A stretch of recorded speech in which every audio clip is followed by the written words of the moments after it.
All right. Well, we're in for another wonderful evening. It's always a celebration when one of our advanced students reaches this point of the completion of their course, which we know if they've gone this far with the trainers we have assigned with them and with the kind of quality of student that they are, is going to just be a celebration, an affirmation of what they have achieved. This is what we do in this final session. It's not an exam session. It's to really share the journey that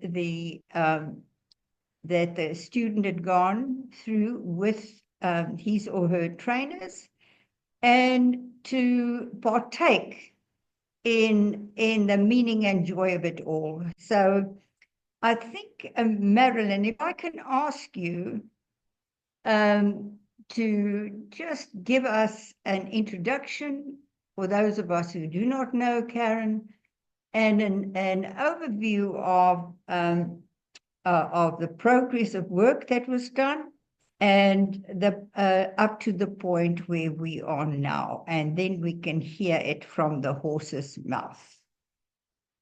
And I like the way you say horse's mouth, because horses have played such a huge part in our journey, Karen.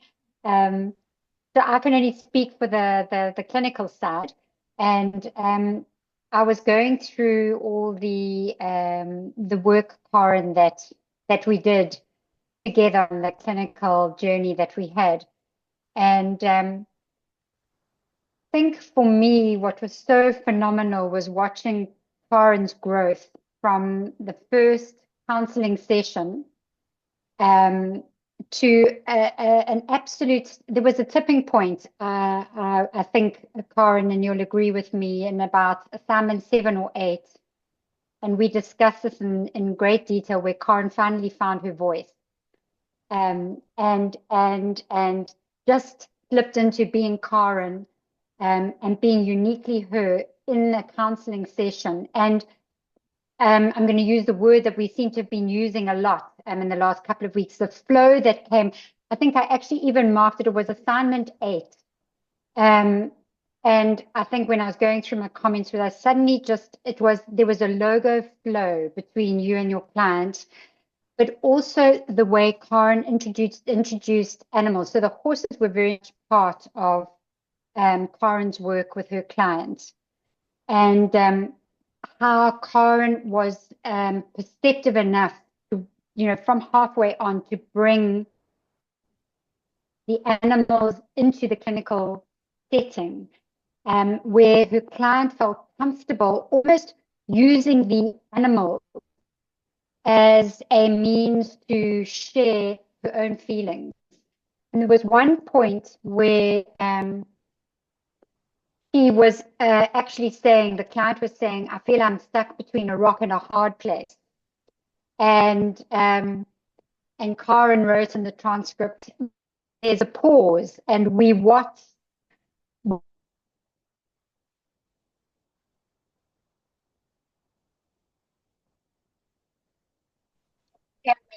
Can you hear me? Sorry, I disappeared. Yeah. Okay. Did you hear me say the part about the client saying, I feel I'm stuck between a rock and a hard place? Yeah. Okay. And then Karen continued to say there's a pause. So there was silence, and Karen was using the silence in the space. And they watched the horses. And Clyde, the one horse, had his head in the bushes. And Karen was able to use that moment to point to Clyde, the horse, and say, like that. And it just gave her client a chance to say, yes, actually, like, hide and go seek. And the conversation then moved where she was able to share, but use the horses as a metaphor for what she felt comfortable with relating to. And I think that is what Karen brings, as this unique gift of her own voice, which is so important to treasure, and use the horses. And even in the next assignment, you even used the cat. The cat came into the room, and that was also used. So for me, it's a perception that Karen has enhanced to use her logo talk and bring in animals. And that for me was really when I saw Karen step into herself as a logotherapist in her own unique way. Karen, do you have anything to add along that? Especially, I think it would be lovely to hear from you how you, when we were chatting, how you recognized suddenly there was that flip moment where you said, I found my voice. I think that for us was just, it was our logo moment. It was our aha moment. It was. I remember it clearly, and to be honest, that was exactly the tipping point, and it allowed me. That is when I found myself, that I can do this in my own way. And I remember what triggered that comment is because you wrote a comment when you were marking. You said, "Oh, you could have said this or you could have said that," and I turned around and I was brave enough, because I don't normally, if someone says that, then I thought, well, that's the only way to do it. And I kind of, okay, you're the expert, I'm the student. Clearly, I got it all wrong. And I thought, no, I'm not going to follow that path. I'm now going to say, actually, if I was the client and you said that to me, I would have shut down.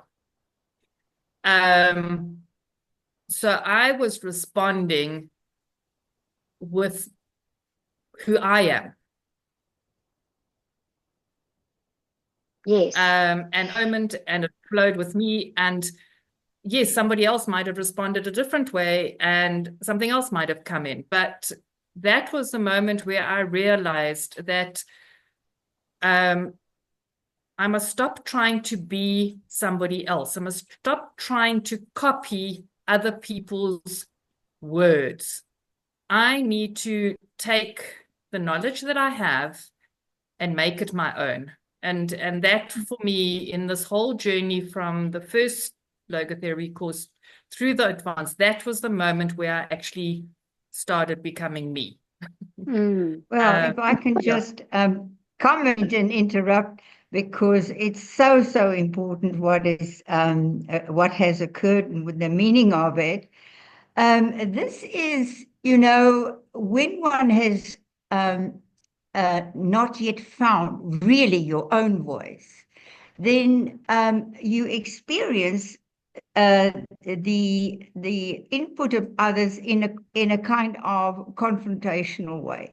But that's exactly what has tipped the scales for you, Sharon.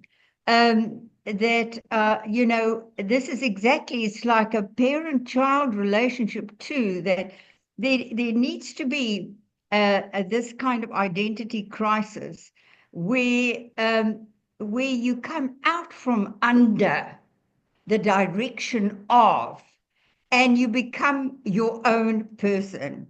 So this to me is not a negative experience, but a very positive one that is very, why I wanted to comment is this is a very interesting learning experience for us as logotherapists, that our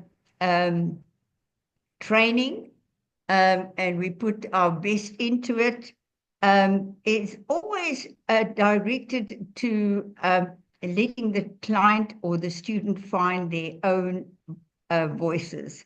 And it's paradoxical that it is sometimes in exactly this kind of confrontational setting. It's like, hey, I hear you, that's it, but now I'm going to have the guts to come out of what I think the definition is of what I should be, and I will become myself. So actually, it was a very dramatic and wonderful change, and I'm very glad it took place. So from my perspective, it was I had been watching Karen over the previous sort of 2 or 3 transcripts, and when you can sense that someone is greater than they're actually realizing. So it was also probably a bit of a gamble on my part, because it was a bit of provoking Karen to say, no, I'm not prepared to do it. It was like I could see that she needed to expand herself, but the only way she was going to do it was for her to stand up and be defiant. Wonderful.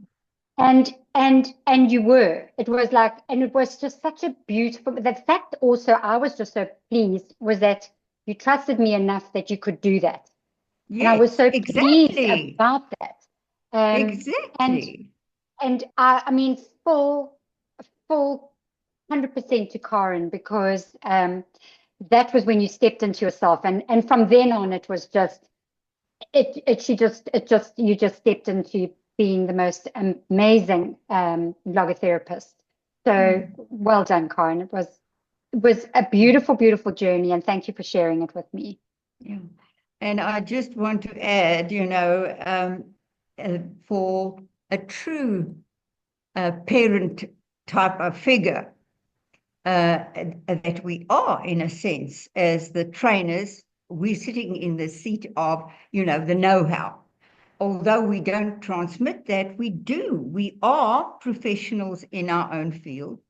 And to be able to hear the one under our tutorage, to have the, like you say, Marin, the courage and the guts to actually stand up, like a child said to a parent, okay, now that is what I'm reminded of an incident with my own daughter, when once she said to me, Mommy, that's your vision, but you have to allow me to make up my own mind. And that was a turning point in our relationship. My word, I adored her. I loved her.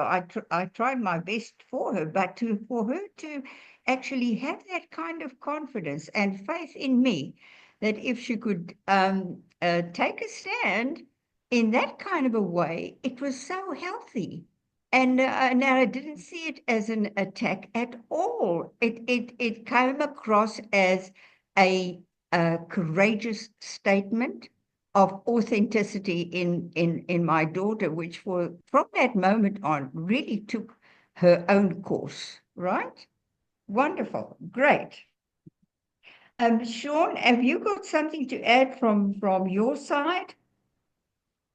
Karen is the epitome of determination, perseverance, and courage. Those three words actually epitomizes Karen. I got a VFR, a VFISA advanced training logotherapy, student named Karen Bands, 30th of July 23. And the question was, and she replied, on a personal level, my entire life has been about overcoming fear, so maybe this would be worth exploring. And Wow. that is amazing, because Karen, when Marilyn handed you to me to carry on with the research, you'd already found yourself, like you just said. And when we explored together in the first session, you were extremely quiet for the first half an hour. I went off on a tangent, but you had overcome your fear already, and you were ready to take the plunge. The plunge, my goodness, it was. You were determined to get through the research track in whatever way you could to learn, and your learning abilities, focus, and concentration are unbelievable. You are a professional student, in my opinion. Relating to your specific subject about sports coaching, you always had a live laboratory of both the animal as well as people. And the combination of the two put you forward in terms of understanding what could be done. You recalibrated many times, but you got through and got to the ultimate workshop of the collaboration of minds. I admire you for that. We did some great work together. You were always present. You took some time and you were quiet, and I began to understand you in terms of your quietness. But eventually you came through at 100%. So when you produced your final portfolio, which you sent through to Teria, I knew that this was one of our professional students. that will stand Yeah. tall and go further. And because Yeah. of the animal that you talk about, and with Sharon, having been at the university when you first present about your particular aspect of animals, I thought, well, here it is, here we go. And I have a special passion for sports coaching. So I clearly understood in the best way that I could. And I sincerely hope that I've helped you, because I must tell you, you definitely helped me. So congratulations, Karen. You've got a lot and a long way to go, but you will be there and you will eventually achieve it. And I sincerely, sincerely hope that you will enter into the professional course. Congratulations. Oh, wonderful, Sean. Very, very perceptive remarks. And Karen, we would actually now, because Sean made mention of Sharon, but I would like you just to give us an insight of the kind of passion that you have. We spoke about the work now that you've done, and it's been accomplished at a very high level, and we've already congratulated you there. But there is a road ahead now, and I'm particularly interested in how you have used equestrian work in combination with logotherapy, and I'd love Sharon to join in afterwards in response to what you will now share with us. Please, if you won't mind, Karen. Yes, so I chose the topic sports for personal growth for sports coaches because in my journey as an instructor and now going into coaching other sports, so becoming more of a generic sport and starting to mentor young coaches. One of my big frustrations coming through this journey was you don't get taught or shown the how. You get shown and taught the what. You know, what are you teaching? You teaching, and these are the rules, and this is how, and this is the subject, this is this.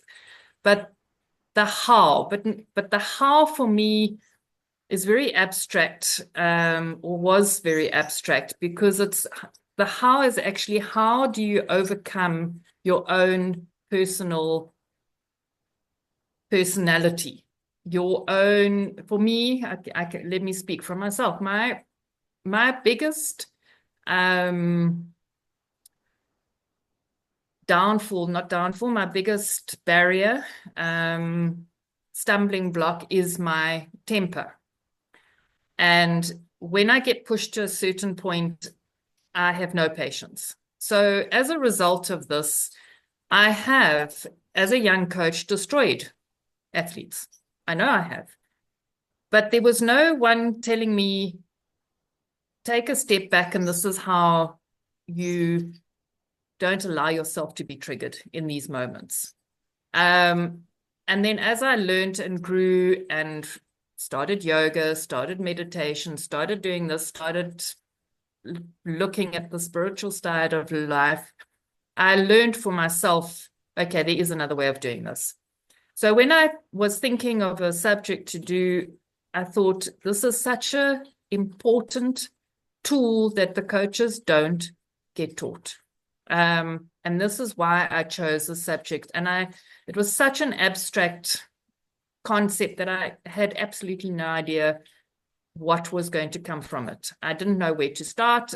I remember I had all these things, and Sean had given me what I needed to do, and I'd written pages and pages, and I thought, okay, let me speak to somebody who might be able to just help me a little bit. And I gave it to Sharon, and she looked at me and she says, okay, this is a start. And from that start of mess, then I started to unravel, and key things came through. And from there, I was, okay, we need a starting point, because this is clearly a bigger subject than just one workshop. And I'm thinking, and it's going to be an interesting journey to go into, I think, if it, to carry on with it, to see where it goes. And so again, it was a learning curve for me. So where do you start? Now you start at the beginning. You start, what are the first things you should be taught as a coach? Well, let's keep it in the context of what I wrote.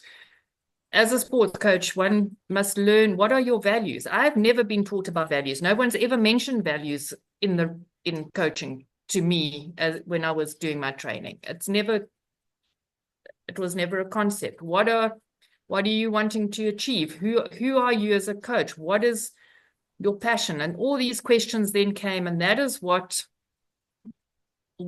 how that workshop started developing. And the reason I use the words collaboration of minds is when I did my questionnaire for my research, there were a lot of coaches that said, too many coaches keep the information to themselves and there's not enough sharing. And that's why I came up with this, because it needs to be, we need to all collaborate. We all have something to give. And when I present the workshop, I want it to be that we are all learning together, that it's not one person presenting and knows everything, but we all have value. We all are experts in our own lives. Everyone can bring something to the table. And that's kind of how it all started. And I think that's, when I looked through it, I was very proud of my workshop, because I'm not an academic person. I've been shunned my whole life in that side, never had support academically. So this was a huge task for me. I had to dig deep. At one point I was going to give up, because I was like, I can't do this. This is not me.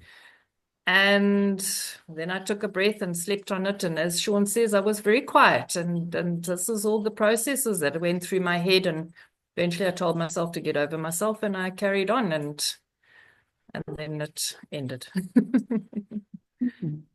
Yeah. Well, Karen, it strikes me so deeply, really it does, the how. You can't teach the how. You can't teach it, because the moment you say, this is how you must do step 1, step 2, step 3, then you've lost the how. Because the how is the unique voice of the client or the student. That's the how. Yeah. To evoke that is what Frankl said. This is logotherapy. We, as trainers, illuminate meaning, but by doing that, we elicit it in the client. It's where you find your voice. That's the how. Yeah. And that how is very much yours. We cannot give it. That's what Elizabeth Lucas said. There's a freedom that we do not have. And that is the freedom to change somebody. And so many people try to persuade or to indoctrinate or to insist upon their point of view as a kind of a missionary outreach. You've got to agree with it as the right answer. And logotherapy cuts through all of that and says, no, we've got to get to the heart of the student or the client. It may be a difficult journey, like in yours, there were obstacles. But it's then the perseverance and the patience and the going along with you and the trying to understand you that leads you to a point that there is that kind of aha moment. And it's so wonderful to hear that Sharon had a part in that. So Sharon, please share with us your perspective on your collaboration with Karen. Karen, I want to say I have a huge, deep respect for you, and I'm really proud of you in the journey that I've observed you go through. From I've known Karen for a very long time. So from before she started her logotherapy journey to now. And I think when she brought her workshop to me, and she was working with Sean, and I was very conscious that Sean is her supervisor and his lead on this. And so I think my role really with Karen was I was the agitator of evoking meaning in Karen around what is important. So the conversations I would have with Karen were around, so what, was to really try to help her to get underneath what, she's got this, originally it was a very nebulous idea. But she was so determined because she's like, I feel that we have to step into our authenticity. And then for me, I was hearing Karen say, I have to step into my authenticity. And I'm learning to step into my authenticity as a coach. And how different is my experience? And how different is my experience, or is the experience of my clients or my students? And so I was working really with her. I think, Karen, if you may have something else to say, we'll see it from a different perspective, but it was really in that space of what is meaningful to you, Karen, as a coach? What is fulfilling to you as a coach? And I think, and so that was really where our journey went. Was not about, it was really, for me, was about helping Karen to find that unique element of her, that's her, that all her experiences that she has, the knowledge, the amazing knowledge that she has, that she could bring it and step forward. And I mean, I've experienced Karen, she's worked with me. She worked with me in a program that I wrote for my PhD, and she was the equine specialist in the team that worked, and she has so much value. She brings so much value and wisdom into all the interactions that we have with her. And so for her to find her voice and the way that she wanted to contribute and make a contribution in the world, I think is phenomenal. And so I'm very proud of you, Karen. Wonderful, wonderful, wonderful. And what Frankl said, that on the periphery, on the outside, on the side where we have walls, and they defensive walls, we reflect an outward personality, in our emotions and our thinking and what have you. But inside of that periphery, there's a heart, the very essence of who we are. And, it's a journey for all of us. I don't think there's a single person in this room that can say, I knew exactly who I was from the moment I was born.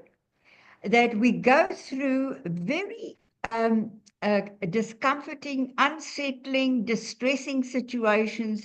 Everything in life is not positive. Frankl spoke about tragic optimism. It's how to find meaning in that kind of tragic, negative experiences that makes us into a persona that is defensive on the outside, that has to project a picture that isn't absolutely us. It's still trying to get through life in an adaptive kind of way. But there's a restlessness of heart, because why should we be formed and shaped by experiences that come from the outside? Where's our influence in shaping the shaping influences? Inside of us is what Frankl called the unconscious God, the potter, the real shaper of who we are. But it's that potter that we have to release, and that needs to be released. And we have all had life-changing experiences, not always in therapy, sometimes just in life itself. Moments, confrontational moments of feeling cornered, where it is, listen, now I have to change, and I'm going to change. It's the moment. And it's then that we release our essence and begin this inner change. You know, there's such a wonderful scripture in the Bible that says, truth sprouts from the earth. It's not put on the earth, it sprouts from the earth, from the unconscious person and that have all the capacities and the authenticity and the unique purpose as to why we were born inside of us as a very strong will to meaning. That, you know, until we break through into this is me, we are very restless. And at the same time, and this is what logotherapy is about, because, and this is what I'm sure Marilyn and Sean saw in their different ways, that there's that shining through of the essential person, of Karen, who she really is, behind what may be acquired or whatever it is. But that seeing that heart of the person, you know, cutting through the peripheral of what things seem to be like, or what I'm supposed to be, but I'm not really in it. All of that to get a glimmer of the person behind it all. That's the meaning cue. That's the meaning moment, and that can bring about this aha. Now I am going to be myself, whom I have been created to be, not any pattern from the outside, but what uniquely me. And so this has been an incredible journey, Karen. I can see how life has come to you in so many different ways. Through Sharon, that you knew all these years, coming on into logotherapy, where you reflectively involved in your basic course about thinking of yourself in different ways in terms of your spiritual capacities and deep know-how that we know far more than we can actually say. We reflect something that is greater than our outside image.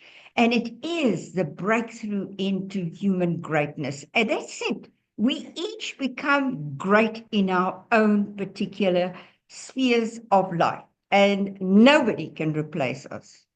And I'm very, very sure, Karen, that whatever your choices are in going forward, we can very carefully think about it together in terms of if you want to continue your work in the professional course, we can get Sharon on board. But whatever you decide, the door is open. The door has been opened, and you opened it. Okay. Any other comments from anybody else in the audience tonight? Yeah, Karen, just from me, a huge congratulations. You know, we started our journey together through basic training, and a little bit of taste I got of what you were going to do going forward in your workshop. Huge congratulations. I'm very proud of you, and I think that finding your voice is everything, because that will be that open door going forward in whatever avenue you choose to follow. Yeah. So, Yeah. very proud of you. Congratulations, Karen. Yeah. Thank I you so think much. we all share your pride, Carol, listening to. Yes, Karen. Yeah, thank you so much, everybody, for all the support. And yeah, it's been a very interesting journey, but I feel that it's still just the beginning. Oh, I really wonderful. do. So, and I also I realized I didn't answer the part about the horses. Why, I think the question was, you know, the incorporating of the horses with the workshop and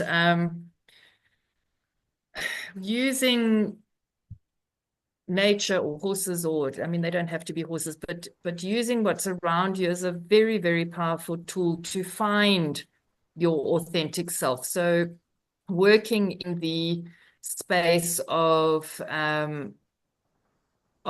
storylines or externalizing what we are feeling within ourselves is so powerful.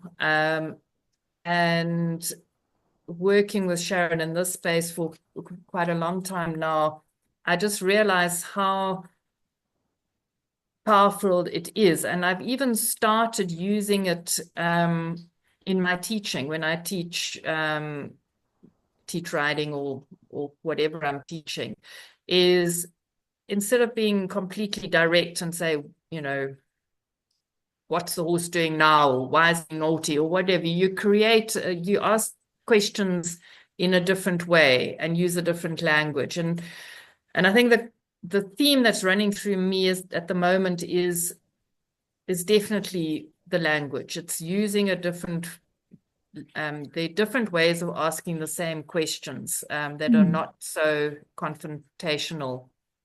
And what I've noticed in the last few months is how it's now becoming more second nature. I don't have to think about it so much anymore and stop myself. It's just, and the flow is coming, as you were talking about the logotherapy flow, Marilyn. So it's, and I mean, even when I walk around now and I take photographs of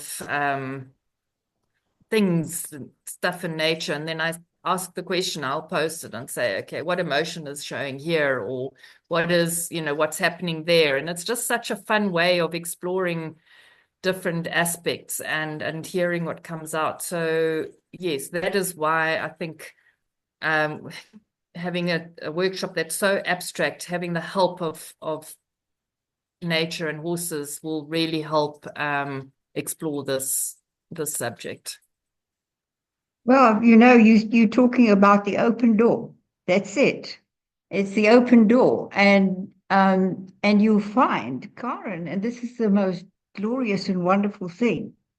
Every day is a new opportunity.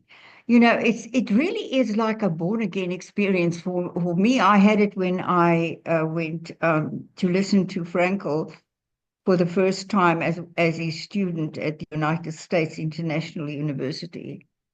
I was confronted by what he was saying, and it was just brought home to me so powerfully with the death of my father that very night, which really just pushed me to saying, I have to know where I'm going and go there. Nothing else will do anymore.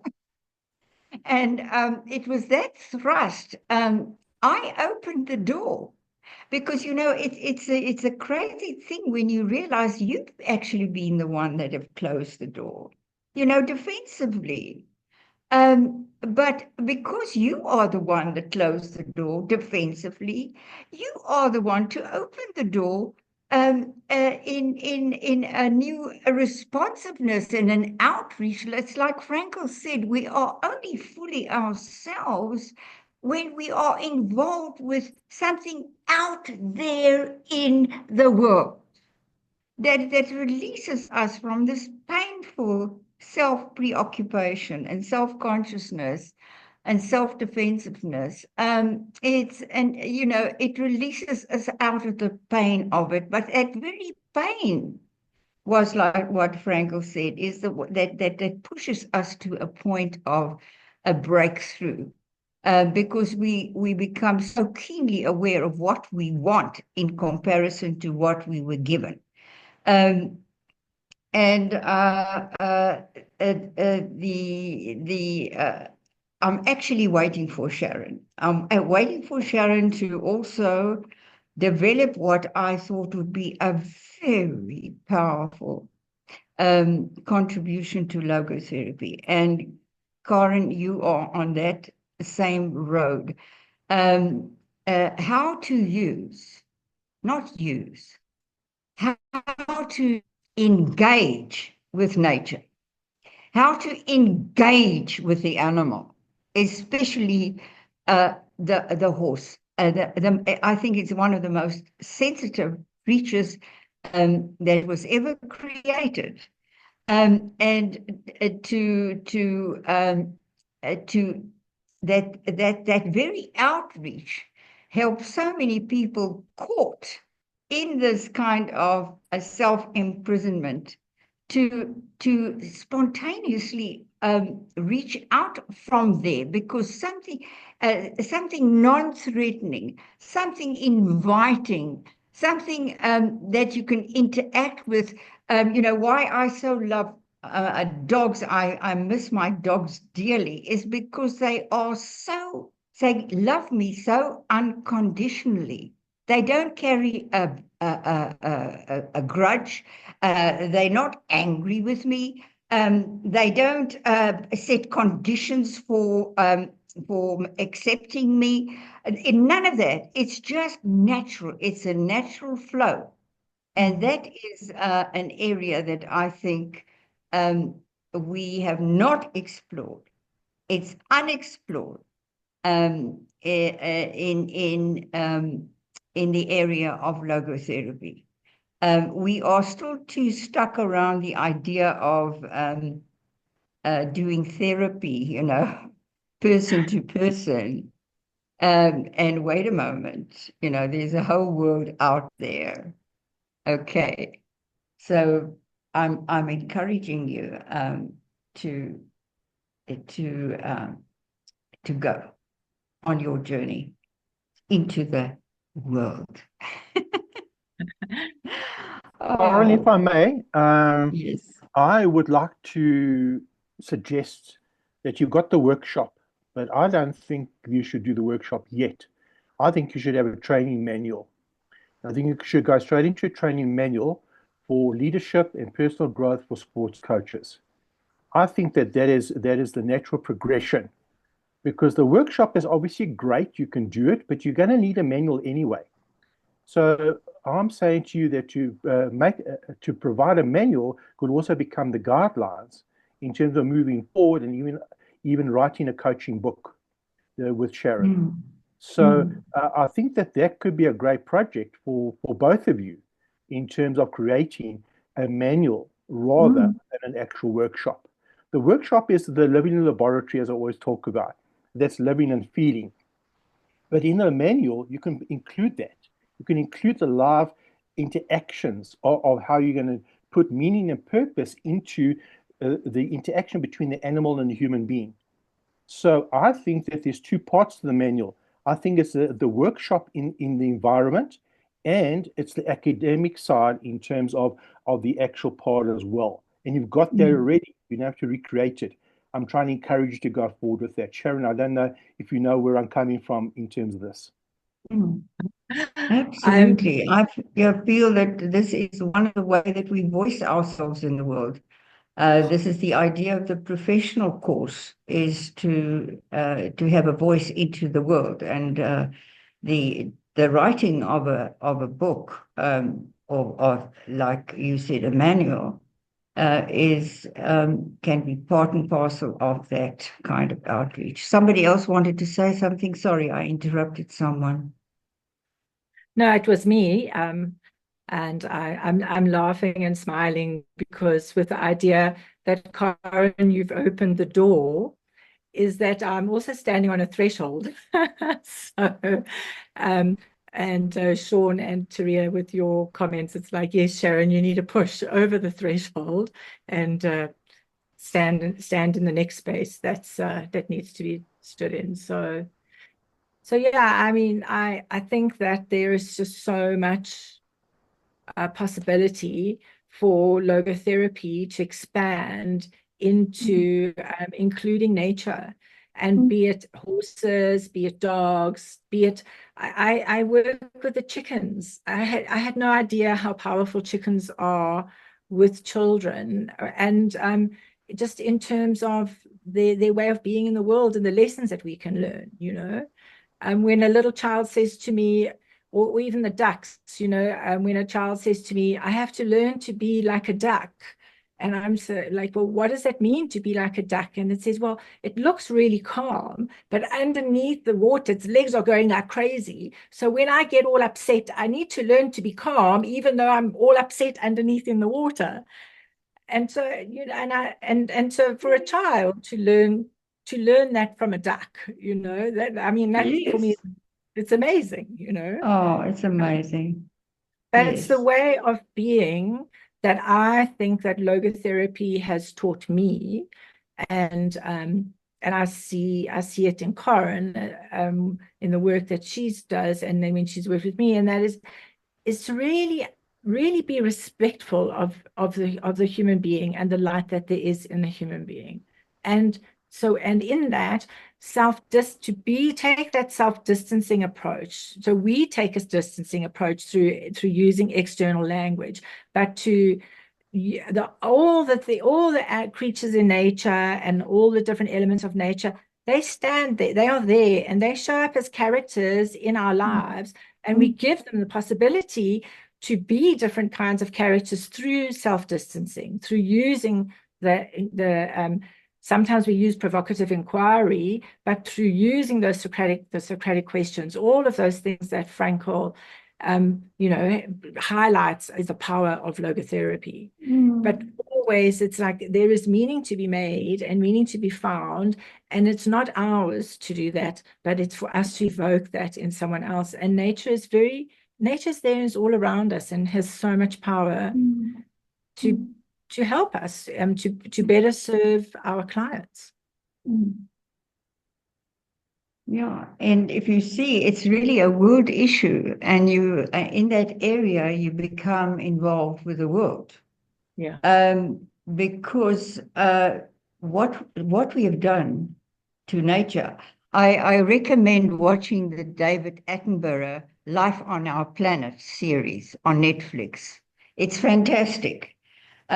He shows the decline of natural life over the period of his lifetime, and what we have selfishly, in just using and abusing the world, you know, deforestation, the slaughter of animals, encroaching upon their territories, all for profitable gain and self-interest, where it actually has led us.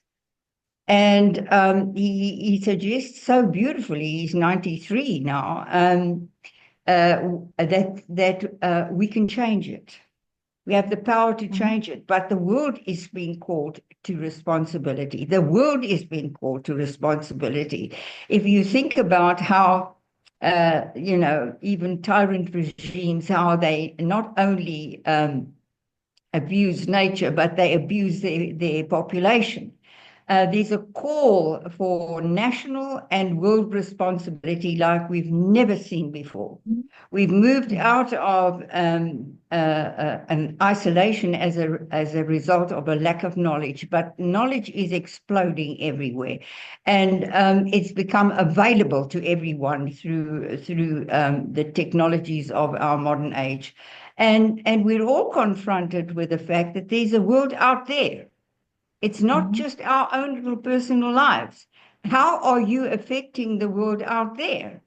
And it's right around you. I mean, there's nature right around you. South Africa is one of the most beautiful countries in the world. It's right there. But what do you do about it? How do you appreciate it? What do you learn from it? How do you contribute to its preservation?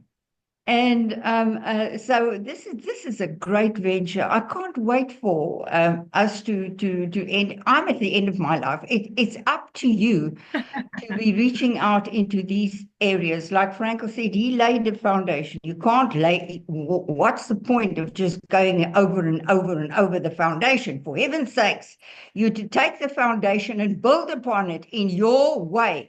And that's it.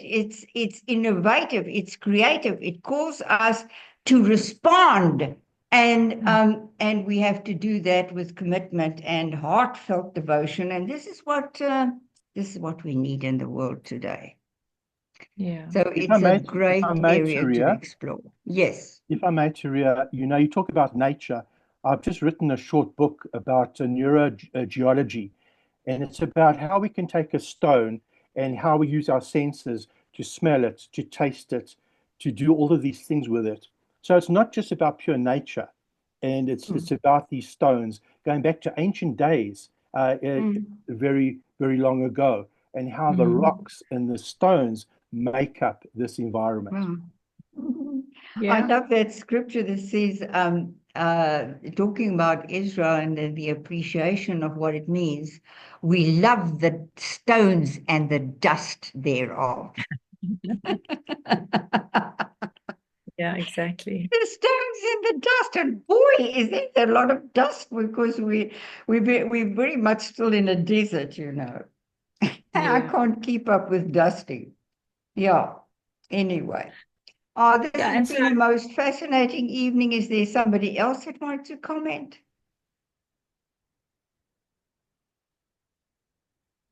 Karen, thank you for giving us this opportunity to really expand our own thoughts. You've provoked such a lot of thinking and made us realize some new things, and that's what it's all about. How we, in shared experiences, grow. We cannot go it alone. We cannot go it alone. And we're there to inspire each other, and we're there to build, really a new world. And it's more of a challenge than ever before, and it's great. Let us just respond to it. And we're looking forward, Karen, to hear what your decisions are. And Sharon, we're waiting for you, darling. Okay. I encourage Sharon to really go into her subject of expertise, and that she brings this kind of voice into logotherapy. Oh, look at your beautiful cat. This animal's, oh dear. Okay. He's a logo cat. He's a logo cat. Okay, everyone. Thank you so much, and bless you all, and good night. Congratulations good night. once again, Karen. Good night, everyone. Well done.